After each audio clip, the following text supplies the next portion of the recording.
বিষয় পক্ষ থেকে বলছে তোমরা যারা কলকাতা বিশ্ববিদ্যালয় 4th সেমিস্টার হিস্ট্রি অনার্স পড়ছো এবং DSCC 5 এবং তোমাদের সিলেবাস হচ্ছে 750 থেকে 1206 খ্রিস্টাব্দে ভারতের ইতিহাস, সেই যে তোমাদের 20 নম্বরে 6টা প্রশ্ন আছে, 3টে কোশ্চেন লিখতে হবে এবং 5 নম্বরে 6টা কোশ্চেন আছে, 3টে লিখতে হবে। এবার আমরা 20 এবং 5 আলাদা করে সাজেশান দিয়েছি।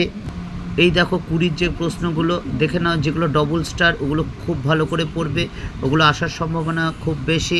তারপর এক্সট্রা স্টার, তারপর স্টার দেওয়া যেগুলো নেই, অর্থাৎ এই যে 14টা কোশ্চেন আছে, এই 14টা কোশ্চেন মধ্যে 5টা কোশ্চেন আছে যেগুলোতে 2টো স্টার আছে, 3টে 4টে আছে যেগুলো একটা স্টার আছে, যেগুলো স্টার দেওয়া নেই এগুলো কিন্তু অবশ্যই স্টার দেওয়াগুলো ভালো করে পড়বে। 5 নম্বর যে সাজেশন সেগুলো তাই দেখতেই পাচ্ছ, হর্ষচরিত্রে তার 2টো স্টার আছে, 1 2 3 4 5, এই 5খানা কোশ্চেন। তারপর 7 8, এই 7খানা কোশ্চেন কিন্তু 2টো স্টার দেওয়া আছে, এগুলো কিন্তু অবশ্যই ভালো করে পড়বে।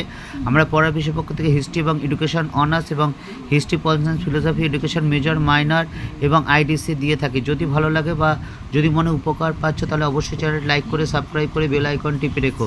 পড়ার বিষয় পক্ষ থেকে এতটুকুই, অগ্রিম শুভেচ্ছা রইল।